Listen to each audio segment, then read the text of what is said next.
8 மூன்றின் விதியை பயன்படுத்துங்கள்.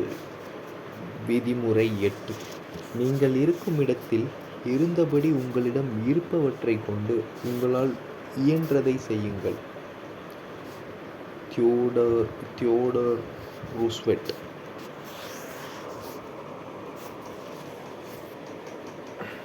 உங்களுடைய நிறுவனத்திற்கு அல்லது உங்களுடைய தொழிலுக்கு பங்களிக்கக்கூடிய நீங்கள் மேற்கொள்ளக்கூடிய மிகவும் மதிப்பு வாய்ந்த 3 முக்கிய நடவடிக்கைகள் உள்ளன. இந்த 3 நடவடிக்கைகளையும் துல்லியமாக அடையாளம் கண்டுகொண்டு பிறகு பெரும்பாலான நேரம் அவற்றின் மீது ஒருமித்த கவனம் செலுத்துவதற்கான உங்கள் திறன் உங்களால் இயன்ற அளவு மிகச் சிறப்பாக செயல்படுவதற்கு இன்றியமையாதது. இக்கணத்தில் நான் உங்களிடம் ஓர் உண்மை கதையை பகிர்ந்து கொள்ள விரும்புகிறேன். சாண்டியாகோ நகரில் முதலாக ஒரு நாள் முழுவதும் என்னிடம் பயிற்சி எடுத்துக்கொண்ட சிந்தியா 3 மாதங்களுக்கு பிறகு என்னுடைய கருத்தரங்கு ஒன்றில் எல்லோர் முன்னிலையிலும் என்னிடம் ஓர் கதையை கூறினார்.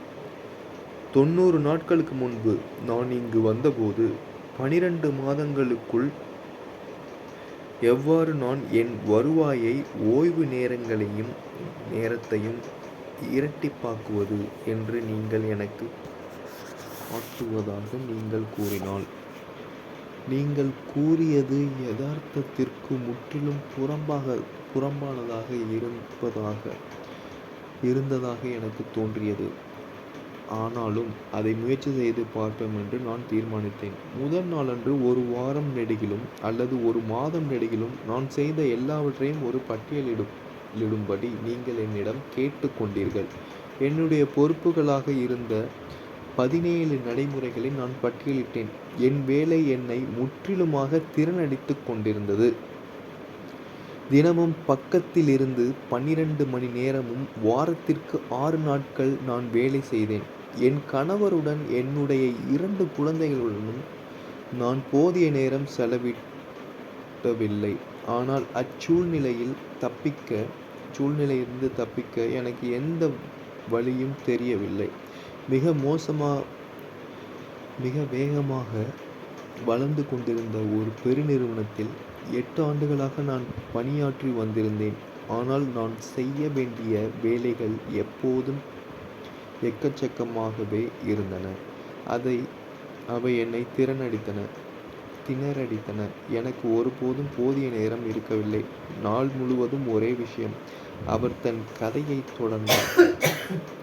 நான் இந்த பட்டியலை தயாரித்தவுடன் பின்வரும் கேள்வியை என்னை நானே கேட்டுக்கொள்ள வேண்டும் என்று நீங்கள் என்னிடம் கூறினீர்கள். இப்பட்டியலில் இருப்பவற்றில் ஒரே ஒரு விஷயத்தை மட்டும் நாள் முழுவதும் என்னால் செய்ய முடியும் என்றால், என் நிறுவனத்திற்கு மிகவும் மதிப்பு வாய்ந்த பங்களிப்பை வழங்கக்கூடிய விஷயம் எதுவாக இருக்கும்? அந்த விஷயத்தை நான் சுலபமாக கண்டுபிடித்து விட்டேன். பிறகு அந்த விஷயத்தை நான் குறித்து கொண்டேன். பிறகு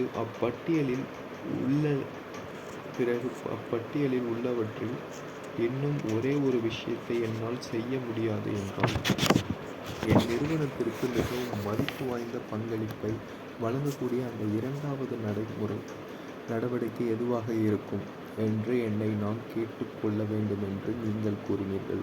2வது முக்கியமான விஷயத்தை நான் கண்டு கொண்டவுடன் 3வது முக்கியமான வேலை எது என்று கண்டுபிடிப்பதற்கு அதே கேள்வியை பயன்படுத்தும்படி நீங்கள் கூறினீர்கள். அதன் பிறகு நீங்கள் கூறிய விஷயம் அந்த நேரத்தில் என்னை அதிர்ச்சியில் ஆழ்த்தியது. நான் என் நிறுவனத்திற்கு வழங்குகின்ற மதிப்பு வாய்ந்த பங்களிப்பு 90% அந்த 3 விஷயங்களில்தான் அடங்கியுள்ளது என்று நீங்கள் கூறினீர்கள். மற்ற வேலைகள் எதுவும் அவ்வளவு முக்கியமானவை அல்ல என்றும், அவை எதற்கேனும் உதவிகரமாக இருக்கக்கூடும் என்றால் அவற்றால் எந்த குறிப்பிடத்தக்க விளைவும் ஏற்படாது என்றும், அவற்றை மற்றவர்களுக்கு பகிர்ந்தளிக்கலாம் அல்லது வெளியே எங்கேனும் கொடுத்து செய்ய சொல்லலாம் அல்லது முற்றிலுமாக ஒதுக்கிவிடலாம் என்று நீங்கள் கூறினீர்கள். உடனடியாக நடவடிக்கை எடுங்கள். சிந்தியா தன்னுடைய கதையை தொடர்ந்தார். நான் அந்த 3 முக்கியமான வேலைகளையும் பார்த்தபோது அந்த 3 வாயிலாகத்தான் என்னுடைய நிறுவனத்திற்கும் நிறுவனத்திற்கு நான் மிக அதிக மதிப்பு வாய்ந்த பங்களிப்பை வழங்கிக் கொண்டிருக்கிறேன் என்பது நான் உணர்ந்தேன். அன்று வெள்ளிக்கிழமை. அடுத்தது திங்கட்கிழமை காலை 10 மணிக்கு நான் என்னுடைய மேலதிகாரியை சந்தித்து நான் பிடித்திருந்த உண்மையை அவரிடம் கூறினேன். அந்த 3 முக்கியமான வேலைகளை தவிர மற்ற அனைத்தையும் மற்றவர்களிடம் பகிர்ந்தளிப்பதற்கு அல்லது வெளியே எங்கேனும் கொடுத்து செய்ய வைப்பதற்கு எனக்கு அவருடைய உதவி தேவைப்பட்டது என்று நான் அவரிடம் கூறினேன். நாள் முழுவதும் அந்த 3 வேலைகள் மீது மட்டும் என்னால் கவனம் செலுத்த முடிந்ததால் என்னுடைய நிறுவனத்திற்காக என்னுடைய பங்களிப்பை என்னால் இரட்டிப்பாக்க முடியும் என்று எனக்கு தோன்றியது. நான் என் பங்களிப்பை இரட்டிப்பாக்கினால் என் சம்பளமும் இருமடங்காக ஆக்கப்பட்டால் நன்றாக இருக்கும் என்று நான் என் மேலதிகாரியிடம் தெரிவித்தேன். இதை கேட்டுவிட்டு அந்த சிறு நேரம் மௌனமாக இருந்தார். பிறகு அவர் என்னுடைய பட்டியலை பார்த்துவிட்டு என்னை ஏறிட்டு பார்த்தார். பிறகு மீண்டும் என்னுடைய பட்டியலை பார்த்தார். பிறகு, நீங்கள் சொல்வது சரிதான். நீங்கள் இந்த நிறுவனத்திற்கு செய்கின்ற 3 முக்கியமான விஷயங்கள் இவைதான். நீங்கள் மிக சிறப்பாக செய்கின்ற விஷயங்களும் இவைதான். மற்ற வேலைகளிலிருந்து உங்களை விடுவிப்பதற்கு நான் உங்களுக்கு உதவுகிறேன். நீங்கள் உங்களுடைய முக்கியமான 3 வேலை மீது மட்டும் நாள் முழுவதும் கவனம் செலுத்துங்கள். நீங்கள் உங்கள் பங்களிப்பை இரட்டிப்பாக்கினால் நான் உங்கள் சம்பளத்தை இரட்டிப்பாக்குகிறேன் என்று அவர் கூறினார். உங்கள் வாழ்க்கையை பரிபூர்ணமாக மாற்றுங்கள். சந்தியா தன் கதையை மேலும் தொடர்ந்தார். என்னுடைய மேலதிகாரி தன் முதல் வாக்கை காப்பாற்றினார். நான் என் வாக்கை காப்பாற்றினேன். பிறகு அவர் தன்னுடைய 2வது வாக்கை காப்பாற்றினார். அதன் விளைவாக அடுத்த 30 நாட்களில் நான் என் பங்களிப்பை இரட்டிப்பாக்கினேன். அவர் என் சம்பளத்தை இரட்டிப்பாக்கினார். 8 ஆண்டுகளுக்கு மேலாக நான் மிகவும் கடினமாக உழைத்திருந்தேன். ஆனால் என்னுடைய நேரம் மற்றும் ஆற்றல் முழுவதையும் என்னுடைய மிக முக்கியமான 3 வேலைகள் மீது ஒன்று குவித்ததன் மூலம் ஒரே மாதத்தில் நான் என் சம்பளத்தை இருமடங்காக ஆக்கினேன். அது மட்டுமல்லாமல் தினமும் 10 அல்லது 12 மணி நேரம் வேலை செய்வதற்கு பதிலாக காலை 8 மணியிலிருந்து மாலை 5 மணி வரை நான் வேலை செய்தேன். மாலை வேலைகளையும் வார இறுதி நாட்களையும் நான் என் கணவரோடும் குழந்தைகளோடும் செலவிட்டேன். என்னுடைய முக்கியமான வேலை மீது நான் கவனம் செலுத்தியது என்னுடைய வாழ்க்கையை பரிபூர்ணமாக மாற்றியது. வேலையை பொறுத்தவரை பங்களிப்பு என்ற வார்த்தை தான் மிக முக்கியமான வார்த்தையாகும். உங்களுக்கு கிடைக்கக்கூடிய பொருளாதார வெகுமதிகளும் உணவு ரீதியான வெகுமதிகளும் நீங்கள் உங்கள் நிறுவனத்துக்கு வழங்குகின்ற பங்களிப்பினுடைய மதிப்பின் நேர்விகிதத்தில் தான் எப்போதும் இருக்கும். நீங்கள் எவ்வளவு வெகுமதிகளை அதிகரிக்க விரும்பினால் உங்கள் பங்களிப்பின் மதிப்பை அதிகரிப்பதன் மீது நீங்கள் கவனம் செலுத்த வேண்டும். உங்கள் நிறுவனத்திற்கு நீங்கள் பெற்றுக் கொடுக்கின்ற விளைவுகள் அதிகப்படுத்துவதற்கு நீங்கள் உங்களை அர்ப்பணிக்க வேண்டும். உங்களுடைய மிக முக்கியமான 3 வேலைகள் தான் எப்போதும் அதிகபட்ச பங்களிப்பை வழங்குகின்றன. விரைவு பட்டியல் வழிமுறை. நான் தனிப்பட்ட முறையில் பயிற்றுவிக்கின்ற நபர்களின் விஷயத்தில் துவக்கத்திலேயே நான் பயன்படுத்துகின்ற ஒரு பயிற்சி இது. நீங்கள் அவரிடம் ஒரு வெற்று தாளை கொடுத்து உங்கள் வாழ்வின் இக்கணத்தில் உங்களுடைய மிக முக்கிய 3 இலக்குகள் எவை என்று எழுதுங்கள். அதை வெறும் 30 நொடிகளுக்குள் நீங்கள் எழுத வேண்டும் என்று நான் கேட்டுக்கொள்கிறேன். தங்களுடைய மிக முக்கியமான 3 இலக்குகளை பட்டியலிடுவதற்கு மக்களுக்கு 30 நொடிகள் மட்டுமே இருக்கும்போது அவர்கள் எழுதும் விடைகள் அவர்களுக்கு 30 நிமிடங்களோ அல்லது 3 மணி நேரமோ கொடுக்கப்பட்டிருந்தால் அவ்வளவு துல்லியமானதாக இருந்திருக்குமோ அதே அளவு துல்லியமாக இருக்கின்றன என்பதை நான் கண்டறிந்தேன். அவர்களுடைய ஆழ்மனம் உடனடியாக செயலில் இறங்கி ஆழமாக தேடுகிறது. இதைத் தொடர்ந்து அவர்களுடைய 3 முக்கிய இலக்குகள் அவர்களுடைய மனதில் தோன்றுகின்றன. அதை அவர்கள் தங்கள் தாளில் எழுதுகின்றனர். தாங்கள் எழுதும் விஷயங்களைக் கண்டு அவர்களே ஆச்சரியம் கொள்வது அடிக்கடி நாங்கள் காண்கிறோம். 80% அல்லது அதற்கு மேற்பட்ட மக்கள் 3 பொதுவான இலக்குகளை கொண்டுள்ளனர். முதலாவது பொருளாதாரம் மற்றும் தொழில் வாழ்க்கை தொடர்பான ஓர் இலக்கு. இரண்டாவது, குடும்பம் அல்லது தனிப்பட்ட உறவு குறித்த ஓர் இலக்கு. மூன்றாவது, ஆரோக்கியம் தொடர்பான ஓர் இலக்கு. அவை அப்படித்தான் இருந்தாக வேண்டும். ஏனென்றால் அவைதான் உங்கள் வாழ்வின் மிக முக்கியமான 3 பகுதிகள். இந்த 3 பகுதிகளில் ஒவ்வொன்றிலும் ஒன்றிலிருந்து 10 வரையிலான அளவீட்டில் நீங்கள் உங்களை மதிப்பிட்டால், வாழ்வில் எப்பகுதியில் நீங்கள் சிறப்பாக செயல்பட்டு கொண்டிருக்கிறீர்கள் என்பதையும், எதில் நீங்கள் மேம்பட வேண்டும் என்பதையும் உடனடியாக உங்களால் கண்டுபிடித்துவிட முடியும். இதை நீங்களே முயற்சி செய்து பார்த்து தெரிந்து கொள்ளுங்கள். இப்பயிற்சியை உங்கள் வாழ்க்கை துணைவரிடமும் உங்கள் குழந்தைகளிடமும் கொடுத்து அவர்களை செய்ய சொல்லுங்கள். உங்கள் விடைகள் உங்களை பற்றி பல விஷயங்களை உங்களுக்கு திரைவிலக்கி காட்டும். எங்களுடைய பயிற்றுவிப்பின் பிற்பகுதியில் மக்களிடம் பின்வரும் கேள்விகளை கேட்பதன் மூலம் இப்பயிற்சியை நாங்கள் விரிவுபடுத்துகிறோம். இக்கணத்தில் உங்களுடைய தொழில் அல்லது வேலை தொடர்பாக மிக முக்கியமான 3 இலக்குகள் எவை? இக்கணத்தில் உங்களுடைய குடும்பம் அல்லது உறவு தொடர்பாக மிக முக்கியமான 3 இலக்குகள் எவை? இக்கணத்தில் உங்களுடைய மிக முக்கியமான 3 பொருளாதார இலக்குகள் எவை? இக்கணத்தில் உங்களுடைய ஆரோக்கியம் தொடர்பான மிக முக்கியமான 3 இலக்குகள் எவை? இக்கணத்தில் உங்களுடைய தனிப்பட்ட வளர்ச்சி மற்றும் தொழில் ரீதியான வளர்ச்சி தொடர்பான மிக முக்கியமான 3 இலக்குகள் எவை? இக்கணத்தில் உங்களுடைய சமுதாயம் மற்றும் சமூக தொடர்பான மிக முக்கியமான 3 இலக்குகள் எவை? இக்கணத்தில் உங்கள் வாழ்வில் உங்களுடைய 3 மிக முக்கிய பிரச்சனை எவை? இக்கணத்தில் ஒவ்வொன்றையும் உங்களை நீங்களே கேட்டுக்கொள்ளுங்கள். 30 வினாடிகள் அல்லது அதற்கு குறைவான நேரத்தில் அவற்றுக்கு பதிலளிக்கும் கட்டாயத்திற்கு உங்களை நீங்களே ஆளாக்கிக் கொள்ளுங்கள். நீங்கள் அளிக்கும் விடைகள் உங்களையே வியப்பில் மூழ்கடிக்கும். உங்களுடைய விடைகள் எவையாக இருந்தாலும், வழக்கமாக இக்கணத்தில் உங்கள் வாழ்வில் உங்களுடைய உண்மையான சூழ்நிலையை அவை மிக துல்லியமாக படம் பிடித்து காட்டிவிடும். உங்களுக்கு எது உண்மையிலேயே முக்கியம் என்பதை இவ்விடைகள் உங்களிடம் எடுத்துக் குறைக்கும்.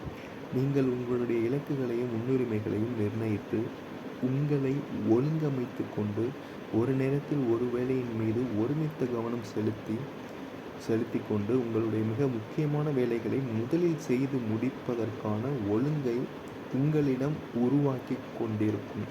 அதே நேரத்தில் ஒரு மகிழ்ச்சியான, ஆரோக்கியமான நீண்ட வாழ்க்கையை வாழ்வதன் உங்கள் உச்சகட்ட இலக்கு என்பதை நீங்கள் ஒருபோதும் மறந்துவிடக்கூடாது.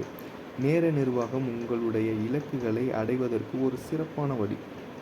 நேர நிர்வாக திறமையை வளர்த்துக் கொள்வதற்கு ஒரு முக்கிய காரணம் இருக்கிறது. உங்கள் தொழில் வாழ்க்கையில் உங்களுக்கு எவையேனும் உண்மையிலேயே முக்கியமானவையோ அல்லது முழுமையாக செய்து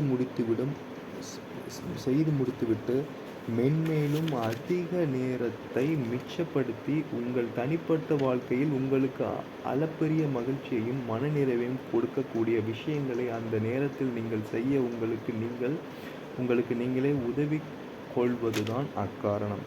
வாழ்வில் உங்களுடைய 85% மகிழ்ச்சி மற்றவர்களுடனான மகிழ்ச்சியான உறவுகளிலிருந்து தான் வரும்.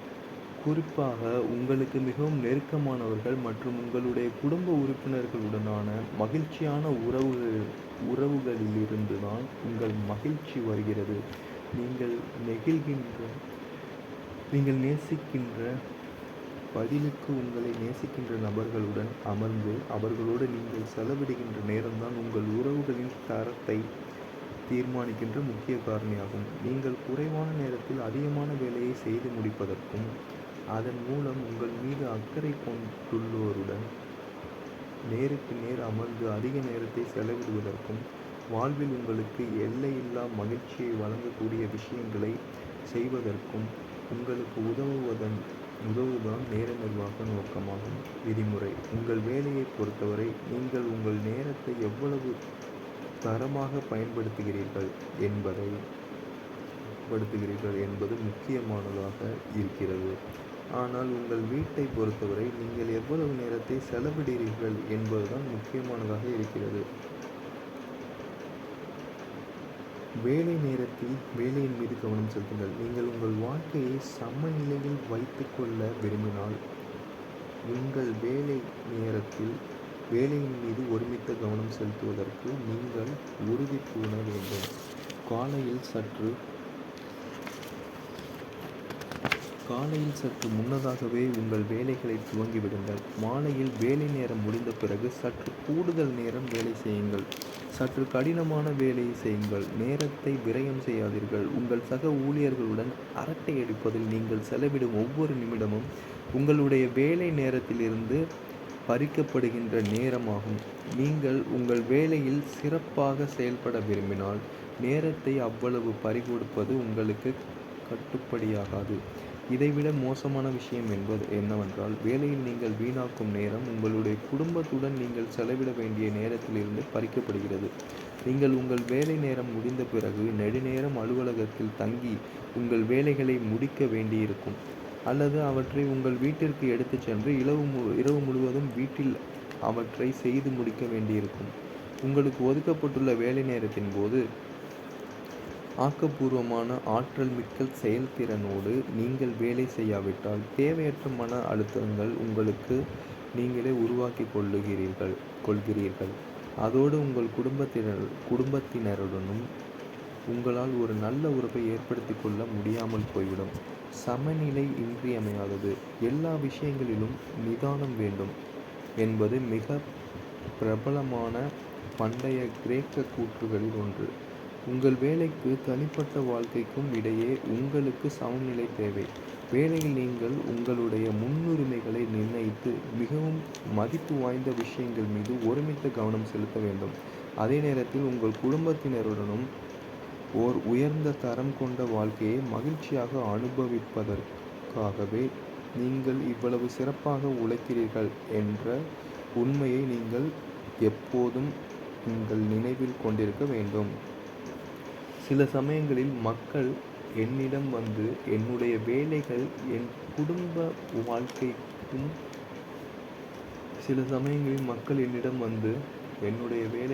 குடும்ப வாழ்க்கைக்கும் இடையே நான் எப்படி சமநிலையை அடைவது என்று கேட்கின்றனர்.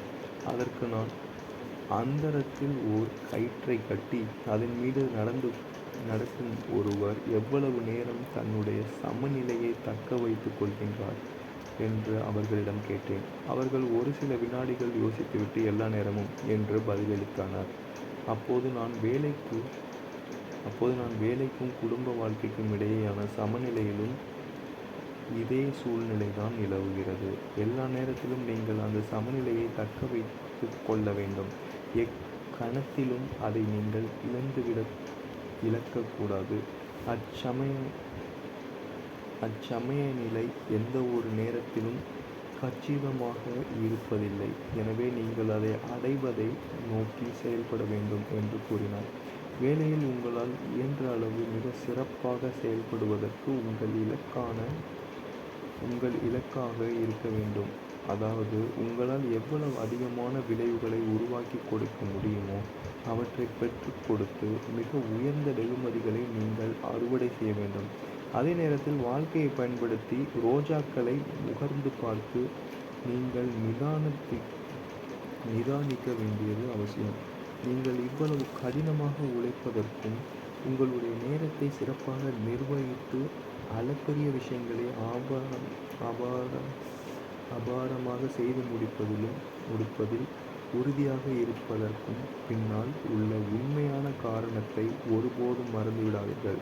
நீங்கள் நேசிக்கின்ற நபர்களுடன் தனிப்பட்ட முறையில் நீங்கள் எவ்வளவு அதிக நேரத்தை செலவிடுகிறீர்களோ நீங்கள் அவ்வளவு அதிக மகிழ்ச்சியாக இருக்கிறீர்கள்.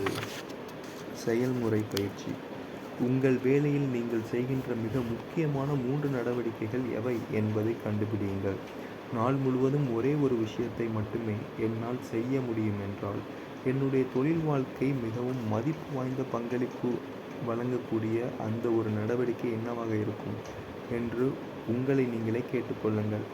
இதே கேள்வியை இன்னும் 2 முறை கேட்டுக்கொண்டு அந்த 3 முக்கியமான விஷயங்களை கண்டுபிடித்து கொள்ளுங்கள்.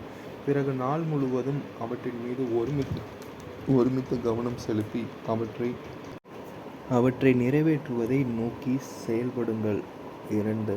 உங்கள் வாழ்வில் ஒவ்வொரு பகுதியிலும் உங்களுடைய மிக முக்கியமான 3 இலக்குகள் எவை என்பதை கண்டறியுங்கள். முன்னுரிமைப்படி அவற்றை ஒழுங்கமைத்துக் கொள்ளுங்கள். பிறகு அவற்றை நிறைவேற்றுவதற்கு செயல் திட்டங்களை உருவாக்கிக் கொண்டு தினமும் அத்திட்டத்தின் மீது நடவடிக்கை எடுங்கள். அடுத்து வரக்கூடிய ஒரு சில மாதங்கள் அல்லது ஒரு சில ஆண்டுகளில் நீங்கள் சாதிக்கின்ற விஷயங்களை கண்டு நீங்கள் அதிசயிப்பீர்கள்.